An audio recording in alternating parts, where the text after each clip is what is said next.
ang nilagay kong SL dito sa 1.0910 dito sa may 50%. Kasi diyan ako dapat nag-place ng pending order ko eh. Ayan, pero yun nga yung resulta ng news sa US ay hindi maganda. Okay, kaya may possibility na maging weak ang US. So, if weak ang US dahil inversely correlated sila, possible na tumaas ang Euro USD. Which is yung trend naman niya generally uptrend. Nasa Euro USD tayo. Yan. So, uptrend talaga siya. Yan, okay. So, bullish. Tingnan naman natin ang gold. Ay, pag po meron kayong pag meron kayong gustong ipa-check na pair, tas pag meron kayong tanong, yan, tanong lang kayo. Means, para naman masulit ang ating gabi. Kumusta po? Kumusta ang lahat? Okay, so trade. Tingnan natin XAU-USD ang pinaka-favorite ng lahat. Okay, so nag-trade ako. Kaya ako nag-trade dito kanina. Yan, nakakita nga tayo ng double bottom. Tapos, tinest niya itong 61.8 ng fib. Nakakita tayo dito ng evening star. Ayan, evening star yan. Ayan, kaya tinig ko. Ayan. Good evening po, Miss Christine. Ayan. So normally pag naglalagay ako ng SL above sa 70%. Ayan, so hindi pa naman siya invalidated kaya yung mga nakapag-sell, okay lang 'yan, okay lang 'yan. Tsaka maganda naman yung risk to reward ratio 1:2. Sa gold coach, naka-sell tayo, 'di ba? Yes, naka-sell tayo dito. Naka-sell. Ano yung short term na? Ang short term na trend kasi niya ay bearish dahil generally pag titignan natin ang daily dito kay gold, grabe ang pagka-bullish niya. Mhm. 'Di ba? So, yan ang weekly. So, na-form itong double bottom na ito. Ayan. Tapos, binalikan niya naman tong neckline and then boom, tumaas na siya. Okay? Ayan. So, in-expect kasi natin magkakaroon siya ng deeper pullback kaya ako nag-sell. Ayan. So, nag-fib ako para ma-measure yung correction from this low to the high. Ayan. So, Actually, si M15, meron siyang ngayon, no, shooting star. So ito ay yan yung ko, yan yung initial na TP ko, 24 ayan, mga 24.50 ganyan, oo. So 24.50 to 24 kasi nandiyan yung 38.2. So possible na possible kasi na diyan lang yung magiging retracement niya tapos tumaas na ulit siya. So siyempre as trader dapat by level muna tayo lalo na tayong mga retail trader. Yan. And then i-observe natin diyan yung price behavior niya kung mabe-break ba niya or mag-hold. Pero sa ngayon so far dito tayo sa H1 dahil dito tayo nagte-trade. Ayan, so hopefully ma-reach yung ating TP target which is dito lang. Ayan. So, yung mga hindi nakaabot ng short, ayan o, pumunta ulit siya dyan. So, yan, hopefully ma-reach ito. Area ng 24.50. 24.50 lang naman yung sinabi ko ilan ba yung sinabi ko sa Discord? 24.42 ang 24.40. Yung first TP ko kasi, tama. 24, oo. Yung TP2, 24.50. TP1, 24.50. Yun. Alright, so, yan. So, hayaan lang natin. Hayaan ko na lang. Nakasell tayo dyan. Let's move on naman sa ibang pairs. Yan. Okay, so na-analyze na rin natin yung Euro USD. Meron din tayong running trade dito. which is buy. So yung target na TP ko dito sa may -27 or yung Fibonacci extension. And then if tignan natin kung meron siyang ka-level, looking left, tingnan na lang natin sa daily. Ayan. So, meron pa naman siyang, may ka-level naman siya. Tingnan. Actually, meron pa. Pwede pa siyang umakyat dito. Okay. Okay, yun. So, naka-buy lang din ako dyan. Okay, Pending so, order. hindi, nag-buy na talaga ako dyan. Kasi, nung nakita ko maganda yung resulta nung nakita ko na hindi maganda yung resulta dito sa US unemployment claims kasi mas tumaas, ibig sabihin mas tumaas yung unemployed sa US. So hindi siya good sa economy. Yan. Tingnan natin ang NZD-USD. Tingnan natin ang daily. Okay, so dito sa daily, medyo hindi maganda yung trend niya, no? Kasi kita niyo naman yung EMA 200, dinadaan-daanan lang niya. Although meron siyang formation ng sort of ano rin, head and shoulders, tapos na-break naman na niya. Okay. So, ayan. So, may possibility naman na bumaba siya. Okay.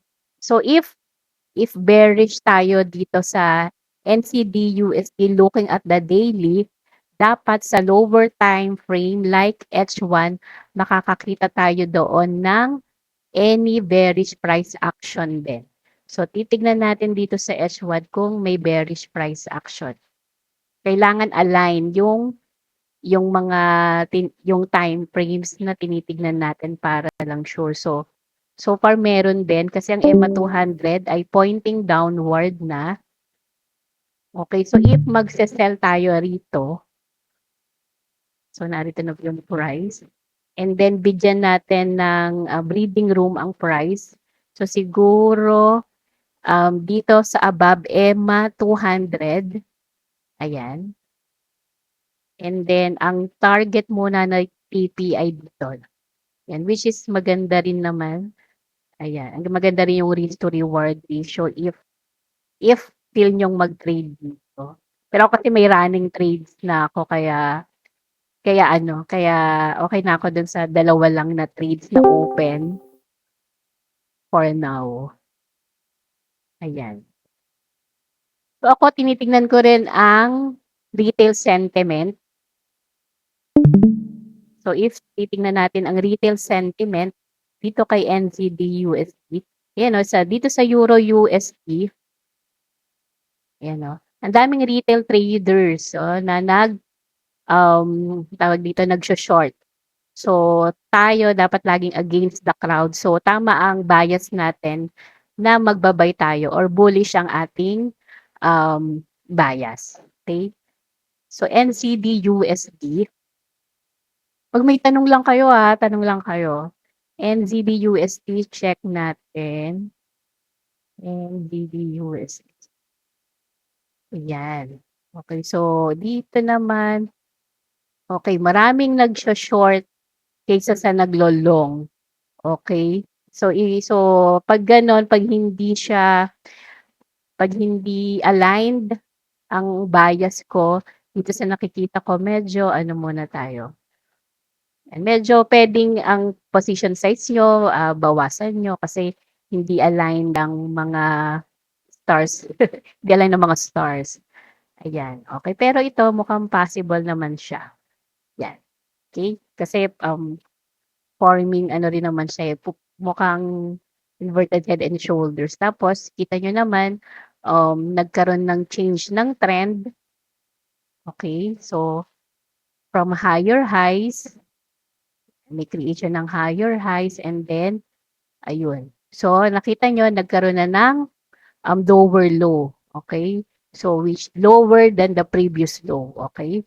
So, nagke-create siya na ng ano 'no, so nagshi-shift na siya from uptrend to downtrend, okay? Pero siyempre para sure, um, ang magiging TP natin yung previous na low muna, okay? So, which is ito, if ever na ite-take niyo itong NZD-USD, okay?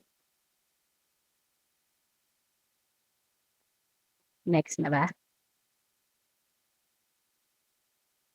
Yan, okay. So, sige pasadahan na natin lahat na lang nitong mga USD pairs and then if meron kayong gustong ipa-check, okay lang. So, dito sa GBP-USD bullish talaga ako rito. Nag-iintay rin ako dito ng long opportunities. Kaya nag-alarm ako diyan, okay. So, yan unti-unti na siyang pumupunta. So, nagre-retrace na siya, okay. Tignan natin din ang daily. Para makita natin ang overall din niya. Okay, yan. Kita niyo naman dito sa daily time frame, nagkaroon din tayo dito ng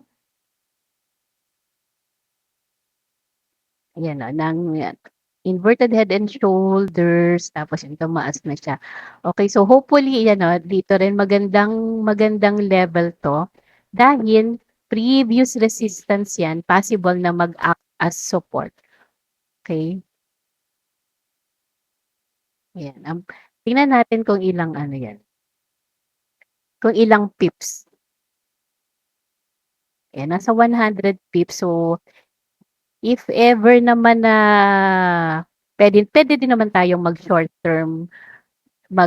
term na sell dito. Basta alam lang natin na ang trend talaga niya, looking at the daily ay uptrend. Kaya medyo ano tayo, mabilisan lang and ingat-ingat lang.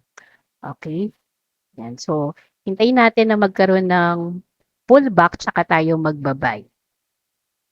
Natin H4. Yan. Although dito sa H4 kasi, yan. So, kita natin na ano siya, na uptrend pa siya.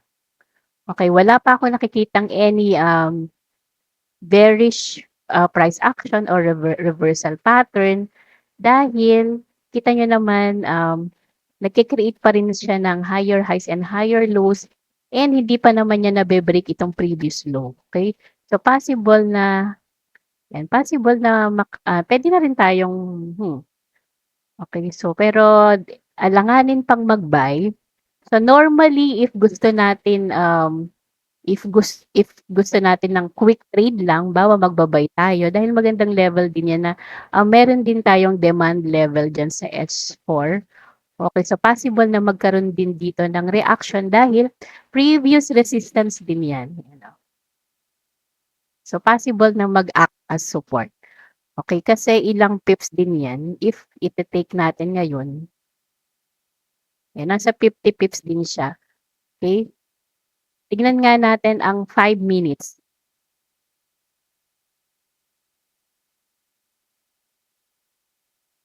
Ayan, so dito sa 5 minutes, hindi pa rin siya delikado naman mag-buy pa kasi kita niyo naman nagke-create siya ng series of lower lows and lower highs and yung EMA pointing downward pa. Okay, so it's too late naman na mag-sell. Okay, kasi naririto na rin siya sa support. And dun sa na-plot natin na previous resistance, possible mag-act as support. Okay, so siguro hintayin na lang natin siya dito. Kahit tingnan natin sa 15 minutes. So, minsan hindi na rin ako nagpa 5 minutes. So, dito na lang sa 15 minutes, ayan. So, maghintay na lang ako dito ng any bullish price action like magkaroon ng double top and then i-break niya yung neckline tapos sa retest, diyan tayo puwedeng sumabay na mag-buy, okay? Pero for now, um, too early para mag-buy tayo dahil ang trend ay downtrend pa. Yun. So, yun yung pinakaimportante as trader na dapat natin na talagang matutunan ang mag-identify kung ano yung trend ng market. Okay? Kaya nga may kasabihan 'di ba na trend is our best friend, tayong mga traders. Mahirap mag-counter trend, okay? So, in whatever time frame na tinitignan niyo, dapat, alam niyo kung paano magtingin ng market. Okay, so dito obvious na may formation ng lower lows and lower highs, kaya kung ang bias natin sa higher time frame ay bullish, pero dito sa execution time frame natin ay, bearish pa, stay out muna tayo rito, okey?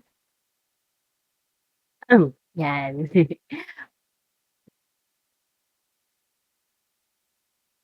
Dito pala si Coach Rachel. Coach Rachel, ano na, nag-ano ka, nag-trade ka sa gold? Hello, Hello, anong trade natin ngayon? Share naman. wala pa akong trades sa gold, magulo pa si gold. Nag-sell nga ako, Ano, tingnan nga ulit natin. Ayun, 'di ba bumababa na ulit siya. Ayan, may 'di ba? Okey. Yan, sige mabait na. mabait daw pag ano, pag papunta sa TP. Oo, oo nga. Ayan. Saan na tayo? USD CHF naman. Bukas medyo busy-busyhan na naman kami, meron kaming meeting kaya baka wala munang update.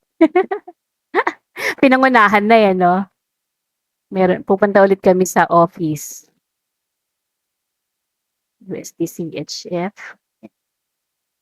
Nag-quick Maganda trade yung pala ano tayo. ngayon ng Coach Janet 'no, Euro USD. Oo nga, eh, oo nga, Pasok sa 'di ba? retail and COT. Correct, correct. Ayan, nagne-negative tuloy na ano, ayan, ano lang, retracement lang 'yan, okey lang 'yan. USD Waiting pa CHF, ako. yun. So, dito kay USD CHF bumabagsak na siya. Bumagsak siya yung US kasi nga hindi talaga ano, weak talaga ang US ngayon. Okey, kaya lang, narito na tayo sa support. Okay, so ang abangan natin kung babasagin niya ba 'to or magho-hold siya tapos yan aakyat kasi ayan may demand level naman dito sa area na yan. Tingnan pala natin muna ang daily time frame. Ayan 'no, okey. Mukhang babasagin na niya, yan. Abang tayo. Okey kasi ano, eh, aggressive 'tong candlestick na 'to, eh.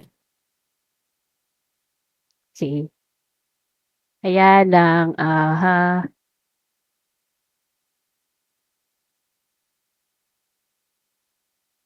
tignan natin. So, kung daily ay, bearish tayo, dapat sa H1 makakita rin tayo ng bearish price action, which is okey naman.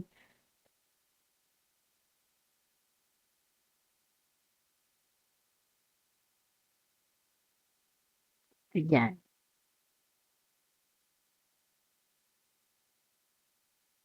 Although hindi talaga ako breakout trader, ayan. Kasi yung iba naman nag-ano, 'di puwede naman, possible naman na mag-place dito ng, sell stop and then diyan yung kanyang 'yan, kahit diyan above niyang consolidation na 'yan yung magiging SL, tapos yung TP target eto pa naman, okey pa rin naman. Kaya lang 1:1, saktuhan lang siya. Although 'yan, may chance pa naman, may chance, marami pa siyang, room to go down, ayan pa siya. Okey, pero siyempre, dapat ba yun nga, ang sinasabi ko lagi dapat by level tayo, okey? Para kasi as retail trader, ano tayo, eh, yung capital natin ay hindi gano'n kalaki.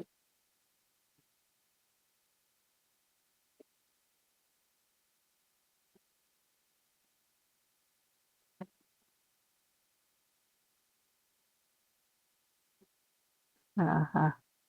Hindi ko feel ito na ano, kung magse-sell ako rito. Kasi ano, normally talaga pullback trader ako, eh. So, if ganyan mas gusto ko na mag-retrace siya kahit at least 38.2% nito. Ayan, lalo na diyan may nakikita kasi akong demand level diyan sa area na 'yan. Ayan, so kino-consider ko din kasi 'yan. 'Yan, so kasi 'pag nung pumunta siya sa level na 'yan, nagkaroon ng reaction, tumaas siya. Ayan, so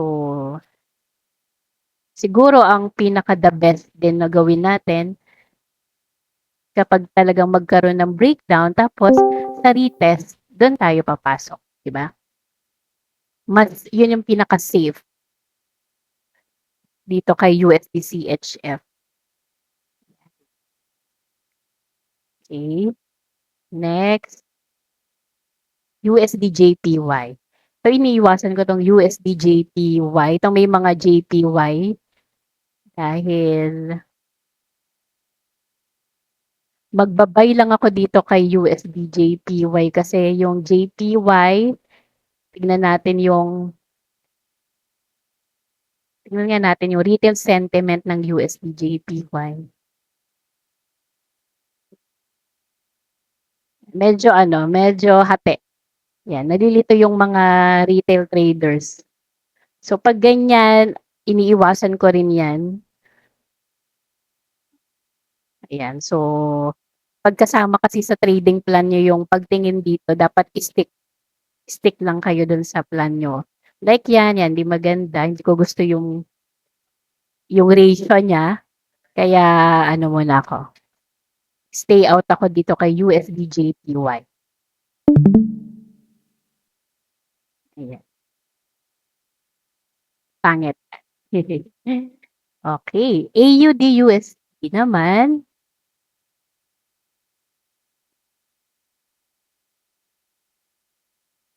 Tingnan muna natin ang daily time frame.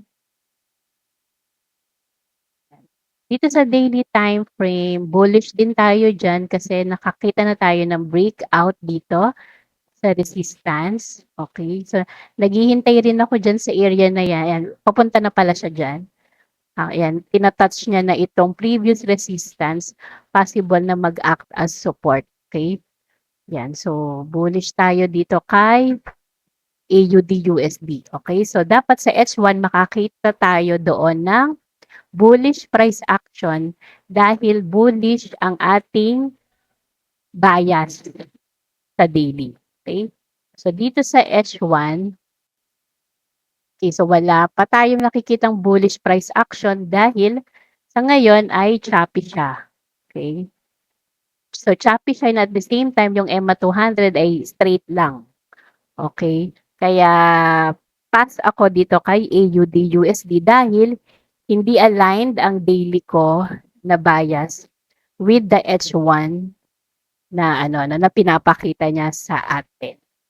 Okay? May tanong po ba? Mabilis ba ako? Yan, 'pag mabilis ako or mabagal. Okay, so last pair dito kay USD CAD and then later, puwede na kayong mag-request kung anong pairs ang gusto niyong tignan. Okay? USD CAD. Okay. Tignan ulit natin ang daily time frame. Okay, so dito sa daily time frame, okay, although choppy siya, no? Okay, so sideways siya, USD CAD. Okay.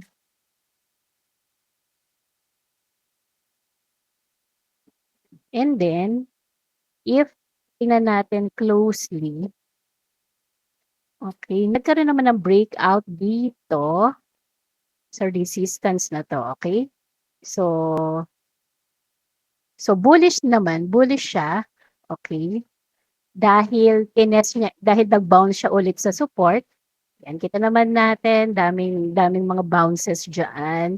Tapos eto rin, tinouch lang niya itong EMA 200 and then ayun, tumaas pa siya, nagkaroon pa ng gap dito. Ibig sabihin, sobrang ano talaga, sobra yung kumbaga, mas strong naman ang US kay CAD. Okay?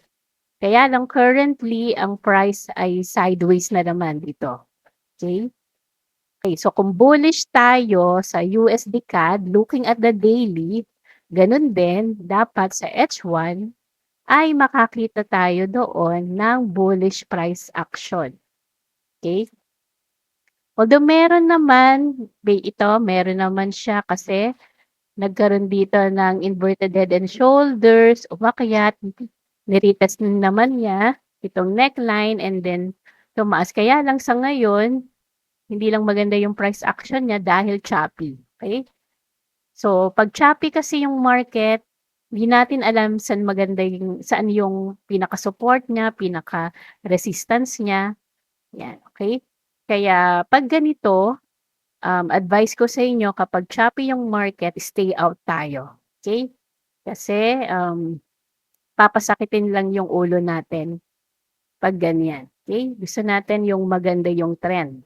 Yung parang ganyan. Although hindi naman ganun ka-perfect, pero pag dinrowing kasi natin siya, kagaya nito, di ba? Ito, yan, ganda nung trend. Yan, kagaya niyan, di ba? Na-drawing natin na double, ano yan, na inverted head and shoulders yan. Tapos, may creation of higher high, higher low. Kaya lang pagdating dito, yan, naging choppy na siya. Ayan, so, 'di ba? Pag ganyan, anong trend niyan? Wala, 'di ba? Yan. Gusto ba natin na mag-participate sa ganitong klaseng market? Ayaw natin, 'di ba? Yan. Okay, so hindi nyo kailangan talaga ng mga any indicators. Even EMA 200 nga, hindi nyo kailangan as long as marunong kayong magbasa ng chart. Okay? Yan. Okay, so tapos na natin yung mga USD pairs. Ang ating DXY.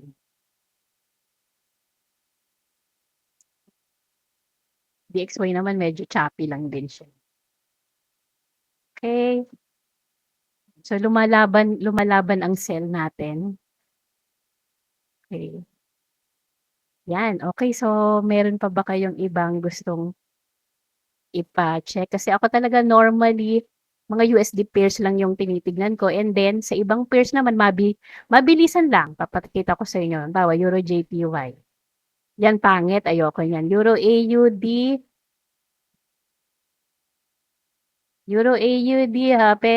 okay, maganda yung trend. May series of higher highs and higher lows. Tapos yung EMA 200 pointing upward.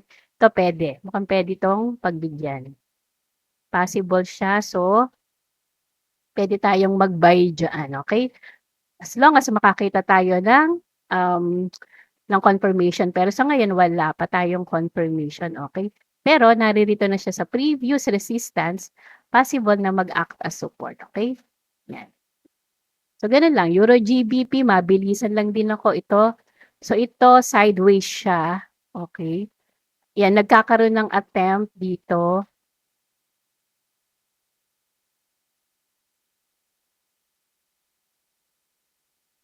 Na-attempt niyang umakyat.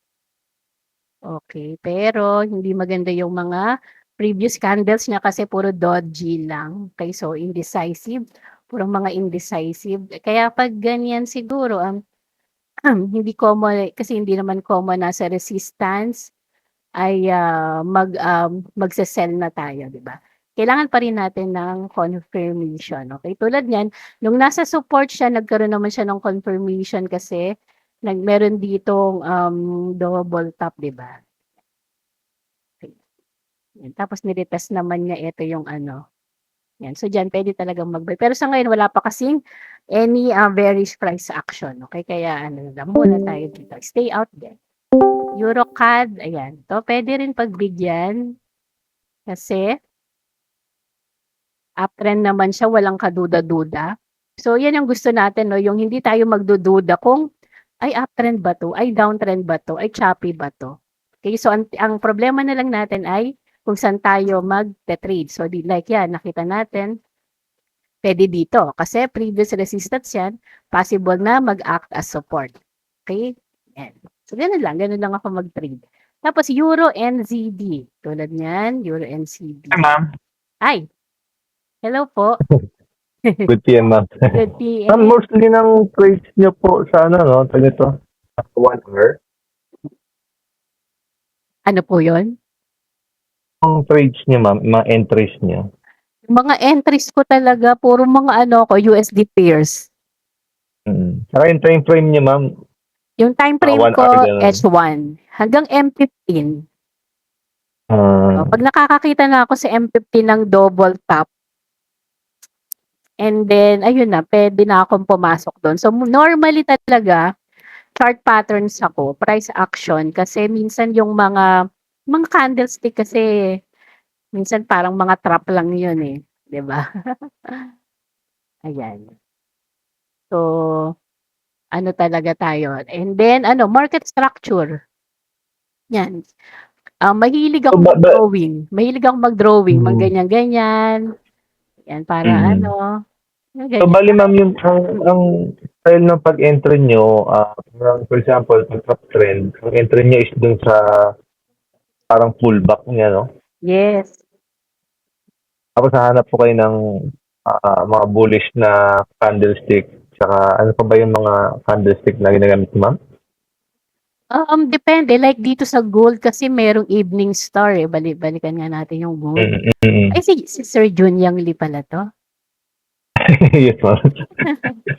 Ayan. So, dito kasi, yan, tulad niyan, kanina nag-sell ako. Ay, may bullish. Ay, bearish ba yun? Oo, ito evening star yan. Ay, oo. Yan. Ano yung evening star yung nasa gitna lang ba, ma'am? Or Yan yung parang may doji tapos sinundan ng, sige, para hindi ka na lang malito, bullish na lang. Bullish, ay bearish. Meron tayong bearish candlestick dyan. Ito. Tapos, nakita ko na kasi siya na mukhang double top dahil na-break niya itong neckline. So, hinihintay ko talaga siyang pumunta sa neckline and then maghintay ako ng confirmation.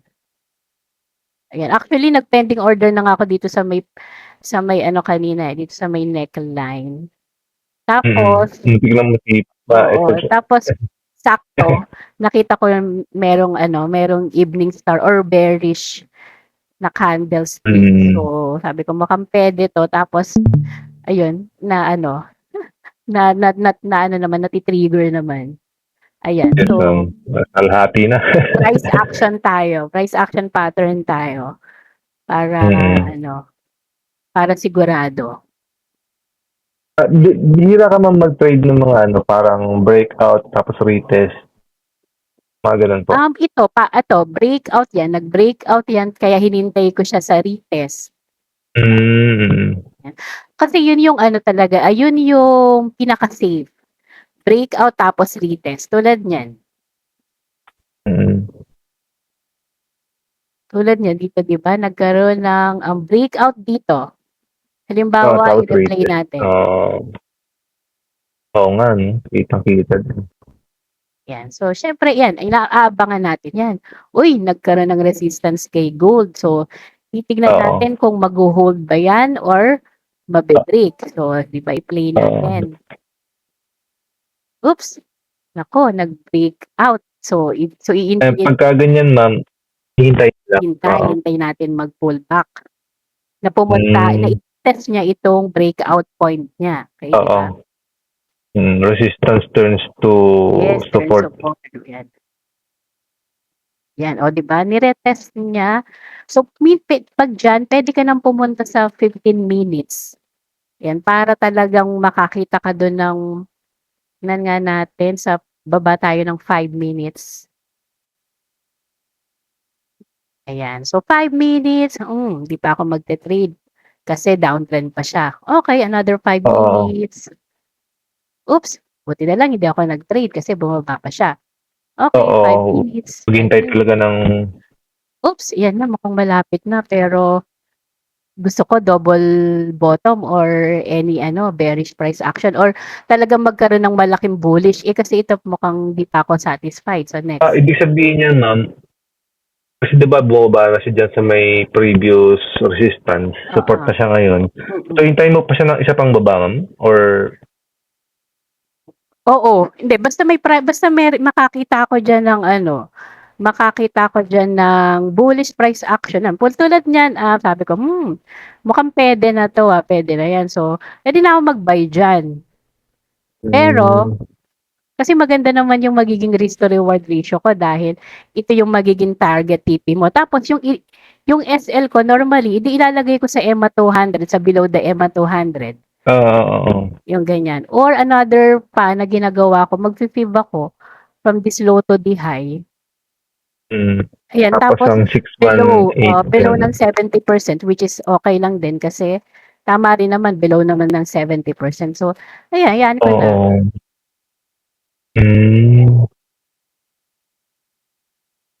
Ayan. Ayan, ang pinaka-the best Ayun, talaga. dinoble top niya pa ulit. Oo, ayan yung pinaka-the best talaga. Yung Parang, nagpo-form. Ibig sabihin, nire-reject niya na talaga ito. Kasi yun naman yung gusto natin na talagang, dun, patibayin niya yun yung gusto ko, yung i-reject niya multiple times itong level na to na talagang nag-a-act siya as support. Ayan. So ito pa nga medyo aggressive, 'di ba? Dahil nakakita tayo. Pero kapag maganda talaga na may rejection. Ayan. Pero okay lang, binigyan naman natin ng breathing room ang price. So if ever tayo ma-SL dyan, na talaga, mali na yung analysis natin. And Ano pala ito, ma'am? Umaga. Kaya palang hindi mabolatile siya. Oo. Normally umaga talaga ako yan, di ba umakyat siya?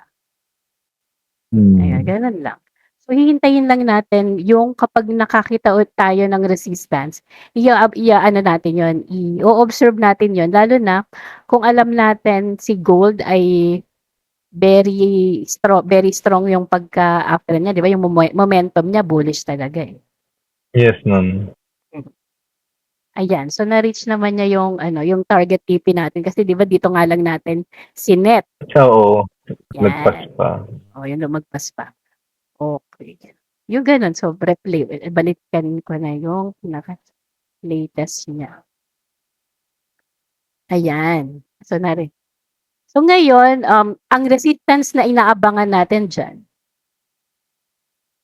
di ba, ito na yung resistance, bagong resistance, okay?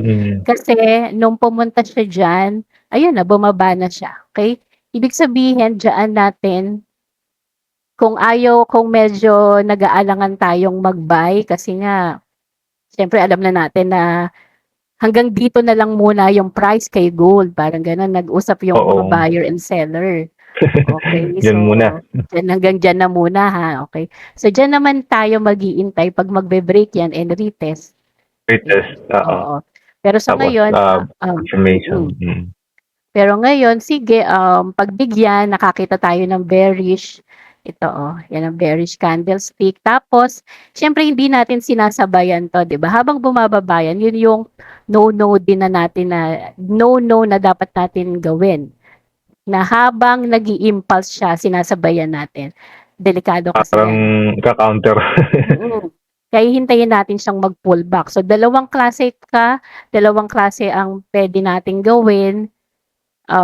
Mag-fib tayo from this low to the high, and then pwede na tayong mag-abang kung sa 38 ba yan, 50,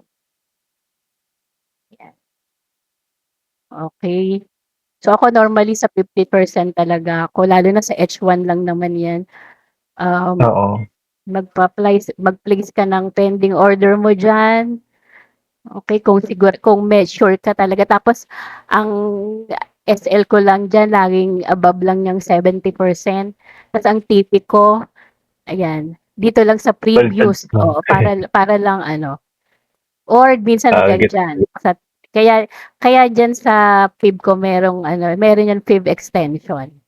Ayan. Pero dapat looking left. Tulong din talaga ng looking left, dapat may level yan, which is may level naman. Kasi, previous Yung resistance yan, previous, possible na oo. mag-actual support. Ayan, pero 'pag dito na at medyo ano na, puwede ka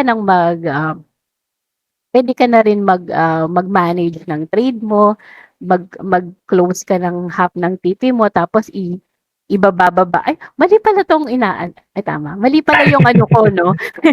Baliktad. Oo, baliktad. Yun. Pero pwede rin siya mag-bounce diyan sa may 0% ma'am, no? Yang Oo, puwede. 2451. Oo, If kaya yan ever yung lang. yes. Kaya dun Mm. sa Discord, ang sabi ko dun, ang first TP 2450, tapos second Mm. TP dito sa Next na yung ano, 2440. pag binutas pa niya. Oo, Oo. gano'n. Mm. Galing mo na nga Sir Junjie, eh, dami mo ng trade. Araw-araw ba naman charting? Ano pa rin ma'am, magba-backtesting pa rin. Pero continue mo lang yung ginagawa mo, okey yun. Ma'am, bali inaano ko pa parang iniipon ko pa kung ano ba talagang strategy yung tuloy-tuloy ko na gagamitin. Pero sa ngayon, yung sa nakuha ko kay Ma'am Rachel na yung ang tawag nito, bias sa 4 hours, tapos support and resistance. Tapos basta kung uptrend, buy lang. Harap Tama ng yun, tama yun. support Kumbaga wag ng ka magka-counter resistance trend. line. Oo, Kaya ano, yes. 10 minutes. So sa XAUUSD, dapat di ka nag-sell. Kasi counter trend, Ano eh. ma'am? Hindi ako nag-open ng trade mo. Okay, very good. Ah, Lalo na tomorrow, Friday, minsan ano na rin, eh, wag na muna tayong mag-trade. Lalo na 'pag may high impact news. May high impact news ba tomorrow? wala. Wala naman kay Oo. US. Mahirap kasi kapag may may high impact news, lalo na 'pag Friday, hindi natin alam ang mangyayari, 'di ba? Siyempre tulog na tayo nun. Yes, ma'am. Bukas mukhang naman, walang significant risk event, pero dito lang kay GB. Okey lang, 2:00 pa naman 'yan. Okey.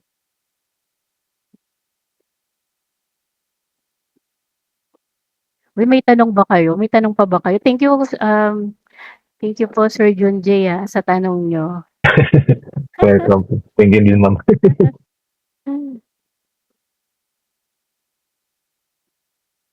Ano pa ba? Ano pa bang basta dapat lang talaga ang pinakamagandang strategy talaga ay risk management. Kasi ano naman, trading is a game of probability, 'di ba? Minsan kahit ang ganda ng analysis natin, 'pag merong gustong gawin ng market tulad nga dito kay USD/JPY, 'di ba? 'Pag biglang nag-intervene, oh, 'di ba, kahit na ang ganda ng analysis, rin. May Tulad nabasa niyan. nga ako, ma'am, kahit na 40% lang ata yung win rate mo. Basta yung risk to reward ratio mo is parang 1:2, 1:3. Panalo ka pa rin eh. Tama, tulad niyan, 'di ba, halimbawa niyan puwede kang mag-trade dito, magba-buy ka kasi kita niyo mo naman nagba-bounce tapos may support, Mm. tapos uptrend naman talaga. Kaya lang 'yun, biglang ginawa niya, ayun. Kaya importante talaga na maglalagay tayo ng stop loss natin. Yan. Oh, may trade si Coach Rachel, oh. May trade si Coach Rachel. Yan, para kasi kung gusto natin talagang tumagal dito sa trading, siyempre long term ang tinginan natin. Hindi natin gusto na mananalo tayo ng malaki ngayon, tapos bukas sunog yung account natin. Kaya kailangan talaga merong risk management. Yan. Tapos yung mga yung mga hindi pa nakakaalam, puwede naman niyong compute-in yung inyong ire-risk lang. For example, kung 1% lang ang ire-risk niyo, punta lang kayo sa MyFXBook position size calculator. Position size calculator, yan.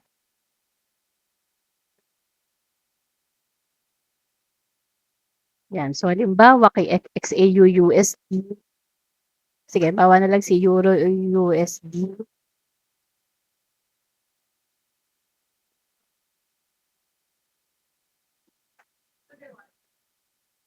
Na ito na, mukhang yan. So, ang risk natin dito, ayan, tulad yan, 18.4 pips lang, di ba?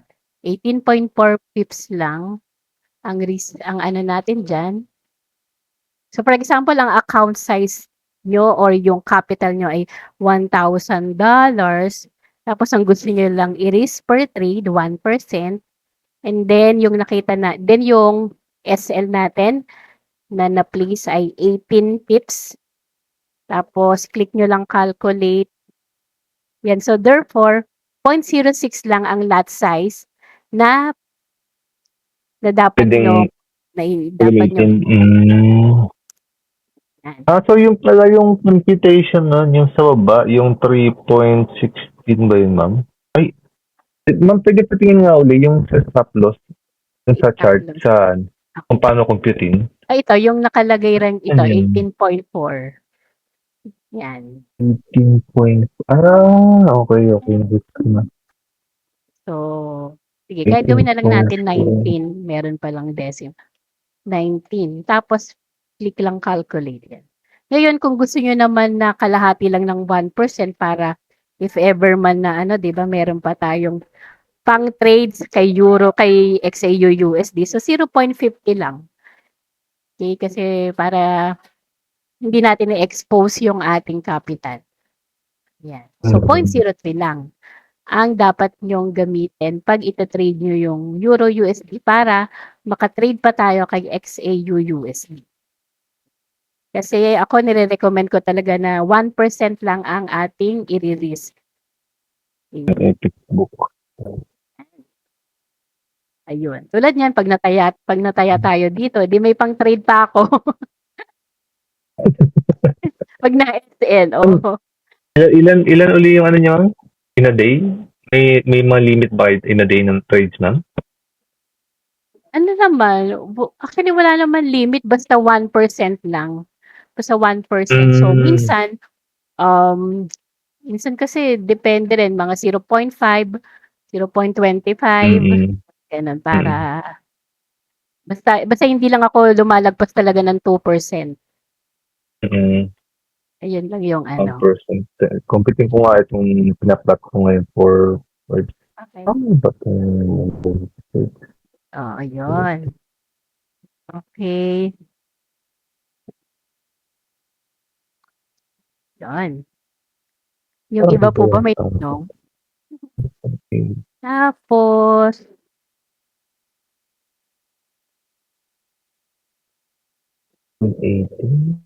ayan. So, okay lang yan. Okay lang kung ma-SL. Mukhang mag-grab pa siya mag-stop hand pa siya. Okay lang. Pero itong trade nyo, ma'am, parang so, ano yung reason nyo nga ulit dito sa trade? Kay Euro USD. Yes, ma'am. Kay Euro USD kasi, looking at the daily time frame, bullish talaga ako.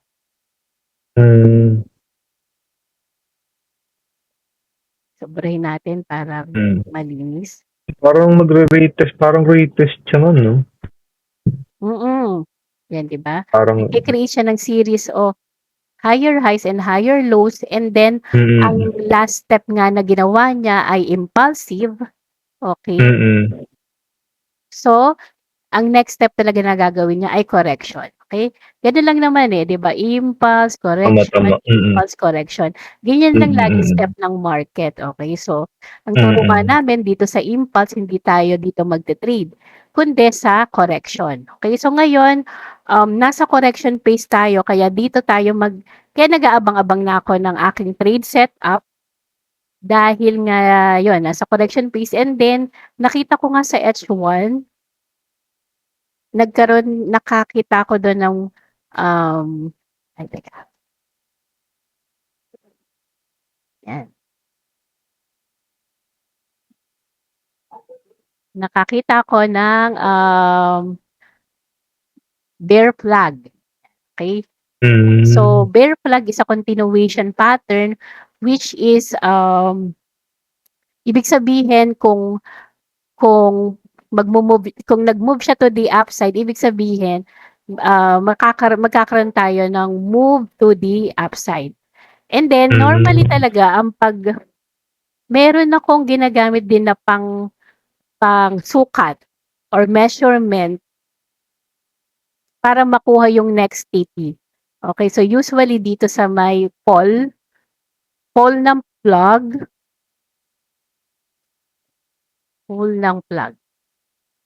ayan. And then, kakopy ko lang dito. So, therefore, ito yung possible na target natin. TP.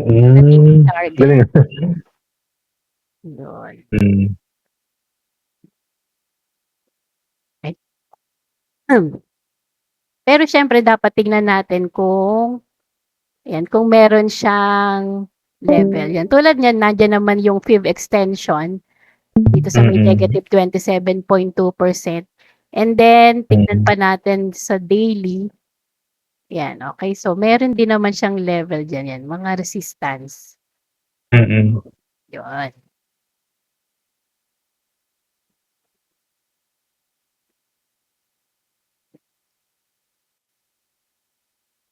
So, possible siya na yan. So, nag-retrace siya dito sa may 70%. Okay. So, yan. Pag na-SL, hindi pa ba ako na-SL?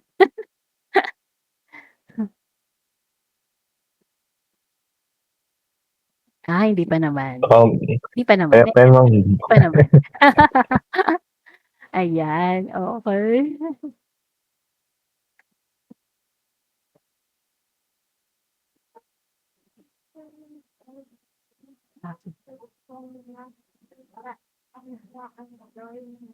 Inaabangan ko yung gold kung mababounce siya dito sa may 2451 area. Hintayin mo na lang talaga dito yung na yung mag-buy.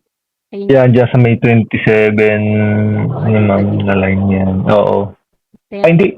Pwede sa ma'am? Saan dito? Ano pala, 2451 pala.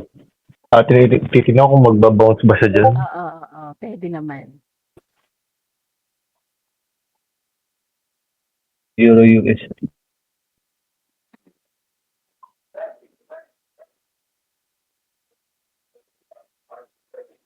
Yan. May tanong pa ba ang iba?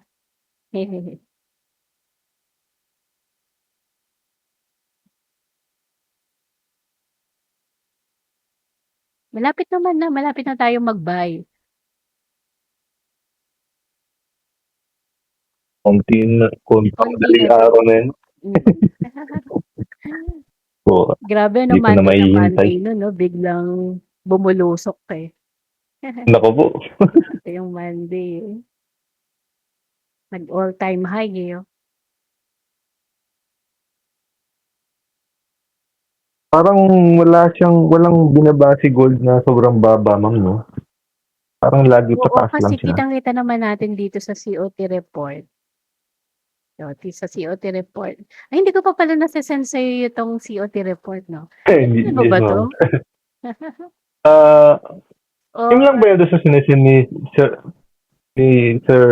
yung first, Coach Limon? Ako kasi traditional ako eh. Anong yan, ma'am? Sige nga, patingin ako, ma'am. Ganyan. Pareho lang naman siya. Oo, same lang din. Ayan, grabe kasi yung niya. Grabe yung net position niya. 303K yung long position niya. Long position? Yung short niya ay 48K lang. Kaya talagang sobrang bullish talaga yung. Ay, sige po Sir Glenn, isasend ko sa inyo to. Kasi maganda. Yan, kasi maganda yung nakikita natin talaga yung niya, yung pinaka-trend niya kasi tulad niyan kaya hindi rin ako nag-sell nung mga nakaraan kasi grabe yung pagka-bullish niya, from 131 ngayon 254 yung net position. Kaya Although nung nakaraan nag-add siya ng 9694 eh. Kaya napasell ako kasi ibig sabihin, meron silang additional short or Dagdag na volume. pullback, Ano? oo. Yung mga Mm. nakaraan hindi ako nagse-sell kasi wala akong nakikitang additional shorts eh. Yan puro negative. Mm. So kaya nagkaroon ako ng lakas ng loob dahil dito sa COT report. Ayan. Yan tapos ano lang si Sir Glenn kapag ano ina-update ko lang siya, pumupunta ako dito sa Tradingster COT report. Baka kaya siguro ma-pullback yung ano kaya niyan, ma'am. Yung information niyan para bang i-scrape. Ito. Parang automatic na i-upload na dun sa Google Sheet. Ah. Uy, mukhang magaling ka, sir. Sige nga, gawin mo nga yun, sir. Hindi. Naisip ko lang, ma'am. Hindi, actually, meron Pero namang tingnan mo. ano. Nanonood ako ng YouTube. Oo nga. Tingnan ko. Oo. Mm. Ayan. So, dito lang sa COT, tapos, manual ko lang siyang ina-add-add. Yan, o. Yan ba? Yan, 126, 376. Yan, ano ba itong tinitingnan ko? Tinan mo, naging live channel tuloy yung ano. Punta ko. Good. Yun. Yan, 303. Dami talaga no? Dami talaga naglulong. Oo nga eh. 303 tapos 48. Yan o, inano ko lang yan. Kumbaga ina-upload ko lang. Copy paste. O copy paste. Ayan. Pero meron isa dito.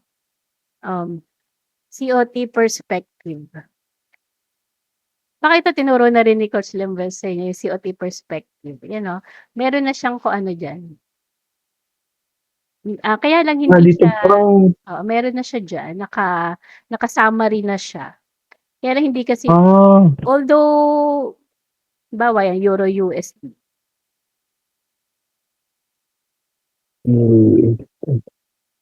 So, ang net position dito sa computation, sa file ko, 360.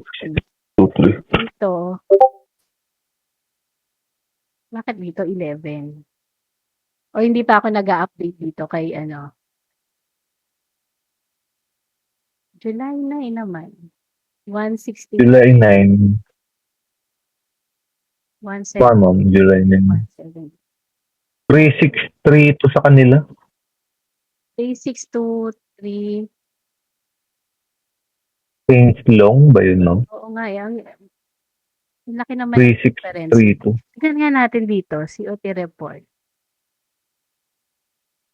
Euro. Euro USD. Baka mali lang yung pag-encode ko. 165,829. Sa kanila, 177. Mataan. 166. 460. 165. Mas, July 9 din naman to. July 9. 160. Although, ang pag-analyze naman natin ay kung ano yung net position. Although positive pa rin naman siya. Dito kasi 165.3. O nga. Ayun, yun pala yung reason bakit hindi ko kinontinue itong COT perspective na file. Kasi nga nakakakita ko ng difference. E di mas matrabaho pa sa akin na bakit ganun, mag-isip pa ako. Dahil dito na talaga yung nakasanayan ko. Ayan, mas ano naman to. So, hindi ko alam sino bang author nitong COT perspective na. Although kinuha lang din naman, Magic Trader FX. Ayun. So, yun. Kaya pala kahit mano-mano, okay lang kasi weekly lang naman lumalabas yung COT report. So, mabilis lang naman din mag-encode kasi insert lang naman eh. Pero di ba bibigyan ko kayo lagay ko na nga lang sa mamaya, sa general natin. Para kung sinong may gusto, ayan, kunin na lang nila. Ayan, so, pa kayo. Susulitin nyo. Diba? Malang talent ko. Joke!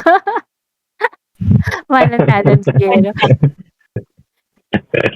Pero lang. Hindi, dati kasi coach ako sa isang yung academy namin. Ay, ang mahal ang tuition fee doon. Saan ang academy no? Ha? Ay, yung secret. Ako, Coach Rich, baka Ayan. Kaya nga kami talagang kaya kami nag-put nitong Pinoy's in Profit para siyempre yung mga Pinoy na can't afford o gold bayad doon sa tama, oo. Grabe. Kasi Ilang ako pips yun. alam ni Sir Glenn. Alam na ni Sir Glenn kung saan ako. Puwede niyong itanong kung magkano talaga para maniwala. Ayan, kaya kami nag-put up nito kasi yun nga, medyo against kami sa gano'ng kalaki na tuition fee. Tapos alam naman namin na sobrang hirap mag-aral ng Forex kaya pag naawa kami out of awa. Ilang Mahirap na nga, nahirapan pa. Oo, nahirapan na nga sa pag-aaral, nahirapan pang magbayad ng tuition fee. Oo, gano'n. Yan ang double whammy. Double whammy, ayun, oh. Ay naku, narito pala si Miss Annabel.